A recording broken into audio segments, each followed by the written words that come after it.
kok Budi ngomong sendiri, ada apa ini anakan gitu kan. Sampai orang tua saya bilang, "Udah bawa ke rumah sakit jiwa aja, coba dites ke sana," katanya. "Wis, mang anakmu edan," katanya. Hai, saya Sherly, selamat datang di Tabu Cerita Berhantu. Pada kesempatan kali ini saya kedatangan Mr. Ox. Selamat malam Mr. Ox. Malam. Sehat? Mbak Sherly, alhamdulillah sehat. Jadi nanti kita akan mendengarkan Mr. Ox bercerita dan mungkin akan ngobrol-ngobrol ya. Jadi Mr. Ox ini akan menceritakan pengalamannya. Kenapa sih sekarang bisa menjadi Mr. Ox? Seru nih. Oke, Mr. Ox boleh memperkenalkan diri?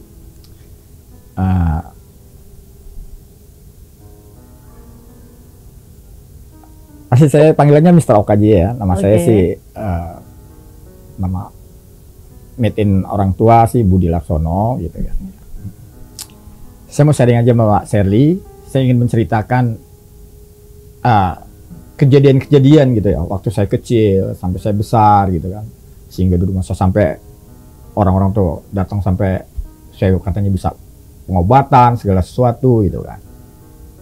Saya awalnya dari saya nggak tahu umur saya berapa, yang penting sih saya masih SD lah, kelas 3 SD gitu kan.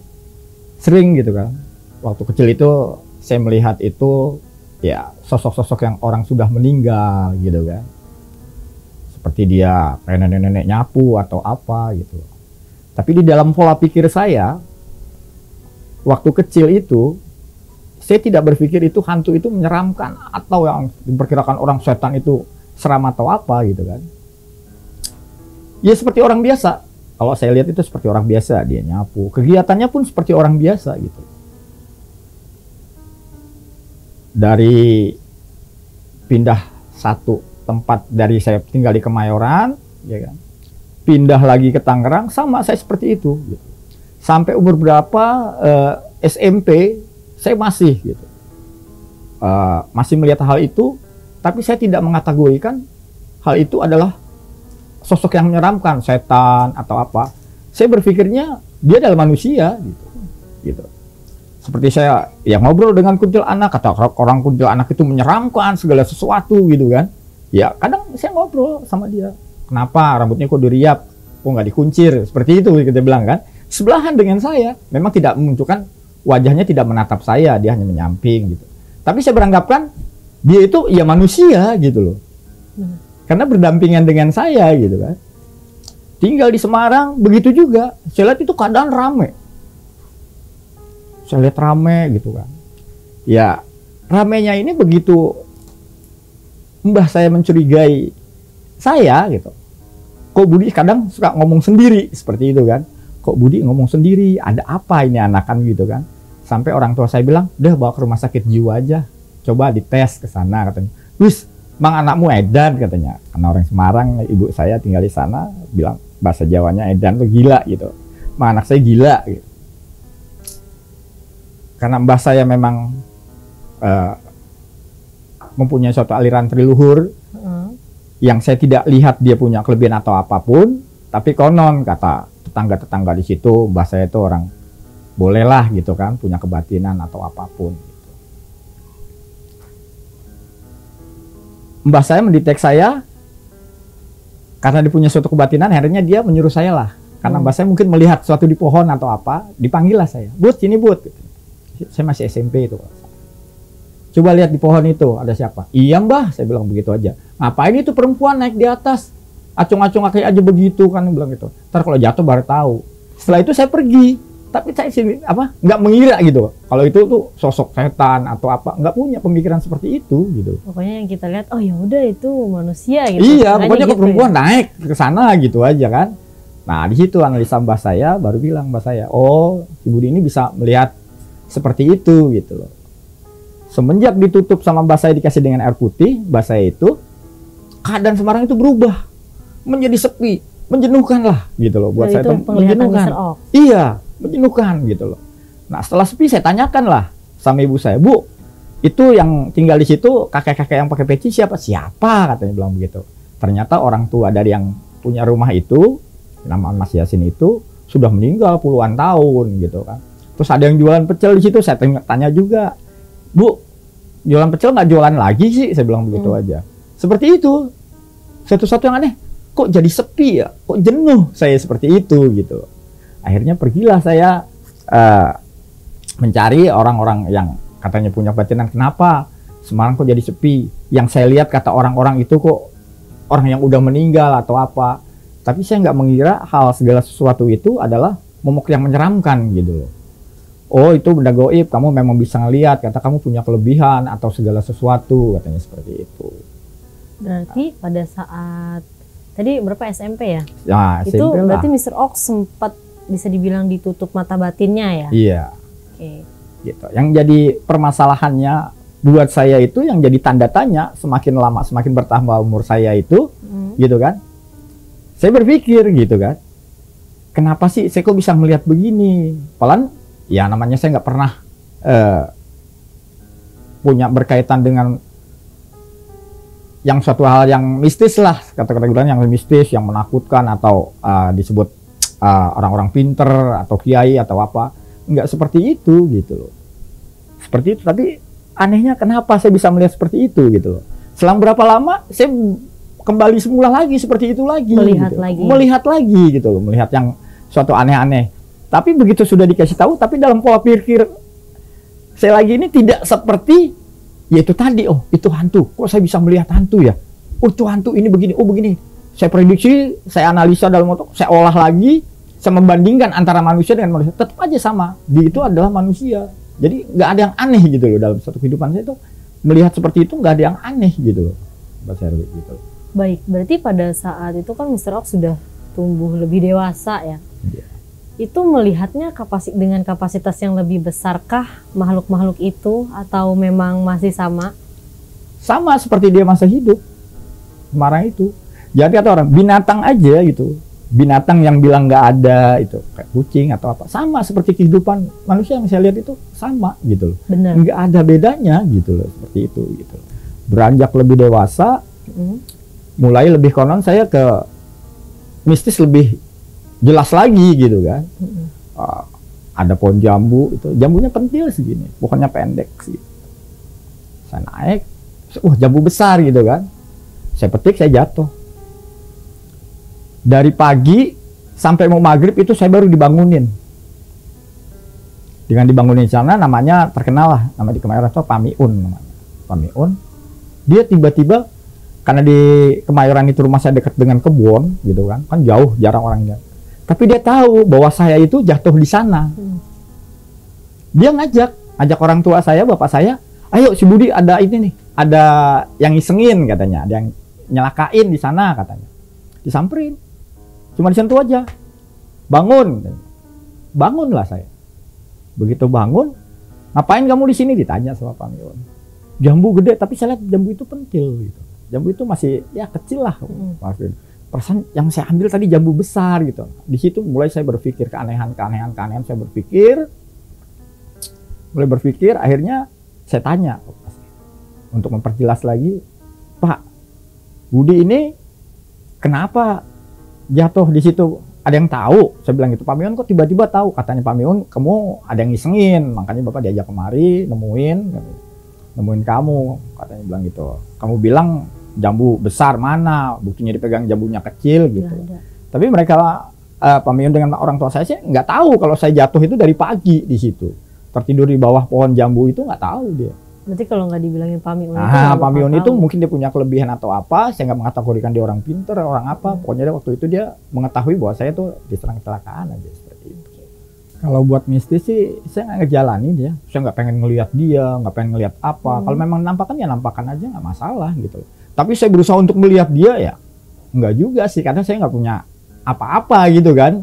Nggak bisa ini cuman ya kalau merasakan mungkin merasakan, cuman kalau saya bilang wah nih yang hadir ini nih, ya takutnya dibilang secara agama haram lah, seuzon atau apa. Oh kayaknya ada yang datang seperti ini, ya buat prediksi di hati saya aja seperti itu. Tapi kalau orang seperti nanya apa nih, ya sepertinya dia yang hadir, paling gitu aja kalau buat saya kan seperti itu. Karena penglihatan orang kan berbeda-beda kan seperti itu kan. gitu loh. Kita bicara dengan orang yang nggak ngerti, kita merasakan ya sama juga seperti itu. Benar. Gitu. Dan ada sosok makhluk tinggal di tempat situ, di rumah lah kategorikan. Saya setiap situ kok selalu dilihat dia, tapi kalau saya tanya yang punya rumah ini, nggak pernah dia punya keluarga seperti itu, tapi kita ditunjukkan keluarga seperti itu gitu loh. Tapi begitu komunikasi, ada dia pernah keturunan dari dia gitu kan, cerita-cerita yang memang namanya itu di dalam keluarga itu sudah putus, sudah tidak dikenal gitu. Seperti kita punya mbah, dari mbah lagi kita udah nggak tahu mbahnya siapa gitu, kategorinya seperti itu. Terkadang suka nyampaikan pesan, anak saya tolong dong jangan sampai begitu, seperti ini namanya seperti ini. Kadang saya bilang, ada namanya, Bu, ada namanya ini gitu kan, yang disebut seperti orang ini kan. Ada nggak yang namanya ini? Ada, kenapa? Oh, kemarin ibu-ibu tuh pesen, katanya, jangan suka usil gitu kan. Harus ini katanya. Siapa katanya, orang begini, nggak kenal katanya. Ya paling dibilang, orang itu kepada saya, sok tahu banget sih gitu. Seperti itu, ya kita hanya menyampaikan aja karena kita berasa memang hanya yang kita lihat dan disampaikan seperti itu, ya kita sampaikan. Tapi kalau saya untuk tolong dong lihat ini, ya Allah alam saya nggak ngerti sama sekali. Hanya dia memang mewujudkan dan memberi informasi ke saya dan saya harus sampaikan kan seperti itu kan. Tapi kalau saya cari dia, saya hadirin dia, saya informasikan, mungkin belum sampai saya ke sana gitu. Iya benar. Oke, Mr. Ox, Mr. Ox ini memang sepertinya ada keturunan ya yang seperti Mr. Ox ini. Misalnya dari keturunan ayah, ibu. Kalau keturunan memang mbah saya memang triluhur ya, alirannya triluhur, dia punya suatu kepercayaan, dia punya kebatinan yang konon kata orang-orang dia bisa ngobatin seperti itu kan. Dan bapak saya tidak punya apa-apa, melainkan memang bapak saya pusaka banyak waktu itu kan, karena peninggalan-peninggalan dari mbah, karena bapak saya orang Jogja. Oke. Seorang dulu militer, nggak salah bapak saya itu pensiunan militer, dan dibekali banyaklah namanya pusaka seperti itu gitu. Dan pusaka itu juga saya nggak percayai 100% itu punya kadam, punya apa gitu kan. Pernah bapak saya itu mandiin keris, karena setiap orang-orang datang itu mandiin ke bapak saya gitu. Bersihkan, saat bapak saya pergi itu, pernah pusaka itu saya lempar-lempar. Kenapa sih ini dimandiin kok? Bapak saya dibantu segala macem lah. Keris itu, saya lempar gitu kan. Habis saya taruh lagi. Bapak saya nggak ngeliat.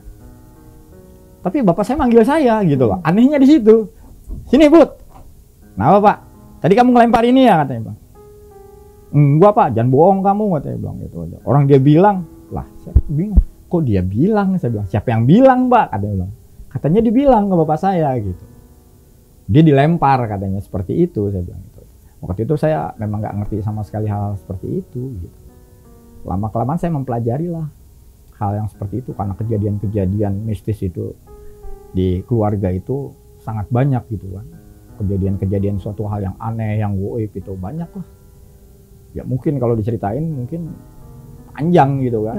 Kejadian-kejadian nggak bakal kelar sehari gitu. Semenjak itu juga seperti saya itu katanya ada di sana, pelan saya di rumah gitu. Kayak bertamu saya contohnya. Pengen main, saya tinggal di Tangerang, main ke Tangerang, ke Benua Indah. Saya datang ke tetangga saya bekas dulu katanya. Wujud manusia katanya. Assalamualaikum katanya, bilang gitu aja. Nanyakan namanya Pak Trisman, sekarang udah almarhum dia. Pak Trismannya ada Pak, kebetulan di situ orang tuanya dia di situ. Wah lagi kerja katanya, bilang begitu. Lagi kerja Pak Trismannya. Siapa ya? Saya Budi Laksono, bilang aja katanya. Oh ya udah nanti saya sampaikan gitu loh. Habis Isya saya datang ke sana. Habis Isya datang ke sana. Gak lama Pak Trisman pulang kerja, saya juga lihat dia pulang kerja. Dia nemuin saya lah. Oh Budi, tadi ke rumah? Enggak ke rumah. Lah, kata bapak saya, tadi siang ke rumah. Enggak, saya enggak ke rumah, saya bilang itu aja. Sini coba, tanyain lah. Datang ke rumah dia. Tadi ini bukan orangnya. Iya, tadi kemari kan? Lah, kemari enggak, saya bilang. Seperti itu gitu. Sering gitu loh terjadi gitu. Sampai konon saya itu punya anak masih kecil gitu. Memberi suatu informasi gitu di universitasnya gitu kan, ada salah satu teman anak saya katanya siswa, katanya bapaknya itu sakit. Dan anak saya katanya yang ngasih tahu. Namanya sama persis katanya, bilang gitu aja. Coba pergi ke sana aja ke Tangerang, ke rumahnya bapak saya, alamatnya mana katanya. Dia kasih tulis alamatnya, persis alamatnya jelas. Katanya yang nulis tuh anak saya. Nih, namanya Pak Budi, tanya aja di situ, tahulah katanya, bilang begitu aja. Padahal anak saya masih kecil. Umur 2 tahun lah anak saya. Ibu itu datang, siang saya masih tidur itu, ketok lah sama dia. Assalamualaikum, rumahnya Pak Budi ya? Iya, katanya bilang itu. Kenapa? Orang itu kadang nggak bisa apa-apa, gitu kan. Lah, mau dibawa kemana bu? Orang sakit bukan dibawa ke dokter, saya bilang gitu. Kenapa dibawa kemari? Lah, orang saya dikasih nih alamatnya sama anak bapak, namanya Balkis. Ya, emang bener anak saya Balkis, tapi masih kecil, saya bilang gitu. Balkis mana nih? Orang teman itu kok kuliah anak saya, katanya bilang begitu aja. Lah, aneh ini. Pengen saya tolak, tapi istri saya bilang, orang minta tolong kok, katanya bilang begitu. Coba aja, kali aja Tuhan, kata petunjuk dari Tuhan atau apa gitu kan. Turun, bikinin teh sama istri saya segala macem. Langsung dia cerita. Ini sakit udah tahunan pak, begini udah sakit sana udah sini. Ketemulah yang namanya Balkis, kata suruh bawa kemari katanya. Katanya bapak saya juga bisa, katanya bilang begitu. Nah, makanya saya bawa kemari, katanya bilang. Wah, saya nggak bisa apa-apa, saya bilang begitu aja. Karena udah terpaksa dia datang, akhirnya sambil wudhu ceritanya. Saya coba dah, komunikasi dah sama Tuhan, dia coba kali aja nih apa sih jalannya gitu kan. Di situ saya sholat, saya zikir gitu. Apa sih obatnya, saya nggak ngerti nih obatnya. Akhirnya dalam benak pikiran saya, ya ambil aja lah kayak Rasulullah lah, saya bilang begitu aja. Ambil aja air putih lah, saya bilang begitu aja lah. Orang nggak punya apa-apa, nggak ngerti, udah bismillah aja bu, kita doa bareng-bareng aja. Ya, nih air putihnya aja diminum coba. Begitu diminum air putih itu, orang itu siuman sembuh. Di situ mulai lagi berpikir lagi, kok jadi begini ya, kok jadi begini ya, seperti itu ya saya gitu. Pengobatan di sana pun juga seperti itu katanya. Karena dari mulut ke mulut katanya, wah Pak Budi bisa, ini Pak Budi bisa, katanya bilang begitu. Padahal saya nggak bisa apa-apa, saya bilang begitu kan. Datang bapaknya sakit di Riau, yang di Riau juga sakit seperti ini. Anaknya datang ngobrol dengan saya. Saya cuma Al-Fatihah aja ya insya Allah. Tapi besoknya telepon bapaknya, ya udah katanya. Sembuh. Pak Budi datang kemari, alhamdulillah udah sembuh, katanya bilang begitu. Lah Pak Budi datang, kapan katanya? Malam datang kemari, ngobatin, katanya disuruh kamu, katanya disuruh anaknya yang datang sama saya. Orang saya malam ngobrol kok sama Pak Budi kok bisa datang dari mana, katanya bilang gitu. Saya juga bingung itu, apa bisa terjadi seperti itu, gimana saya juga nggak paham gitu. Berarti memang Mr. Ox tidak mempelajari apa ya bu, bisa dibilang ilmu membelah diri ya yang enggak mempelajari apa-apa. Tidak mempelajari itu. Enggak mempelajari apa-apa. Gitu. Tapi menyadari nggak sebelumnya, oh kayaknya gue rasanya di hari ini ada di sini gitu. Enggak.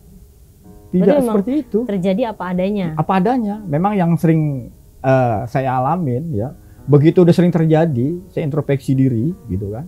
Memang kalau udah berasa tuh di kaki saya capek, seolah-olah saya jalan jauh gitu. Setelahnya badan pada itu capek ya? Gitu, pada capek semua. Apa gitu kan?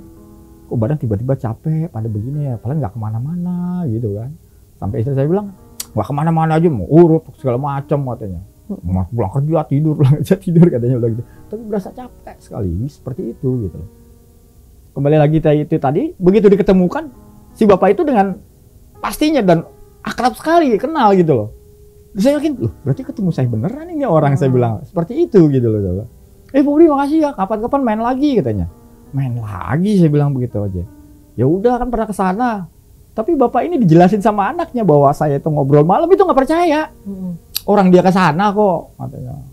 Ngobatin saya katanya, bang begitu aja. Makanya saya bisa kemari katanya. Makasih ya katanya. Disuruh buah pisang nggak mau katanya. Kan banyak itu tuh di kebun pisang. Disuruh kemari juga bawa pisang nggak mau katanya. Susah katanya. Naik pesawat bawa pisang katanya, bilang begitu aja. Ya udah ntar ke rumah tuh saya bawain pisang katanya, bang. Sampai seperti itu gitu.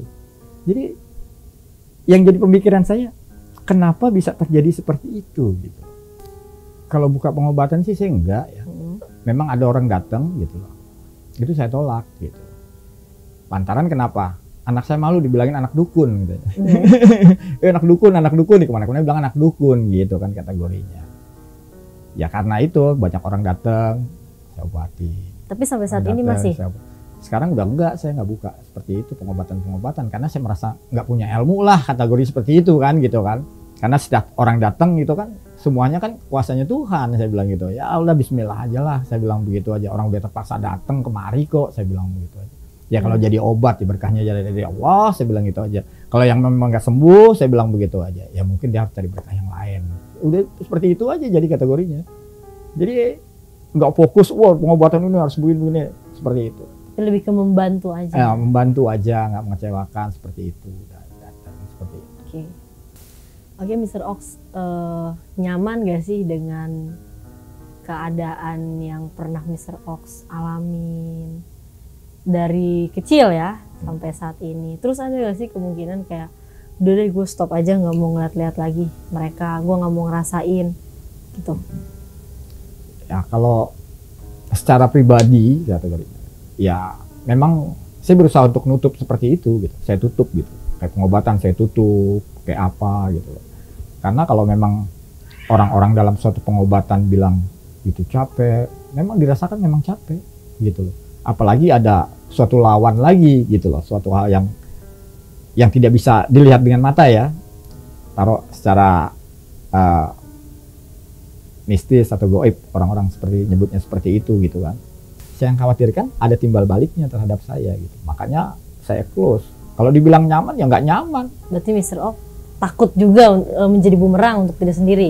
Diri sendiri lah, udah pastilah gitu loh. Pernah kita nolong orang sakit, bahkan kita nggak ngelawan dia, kita nyembuhin.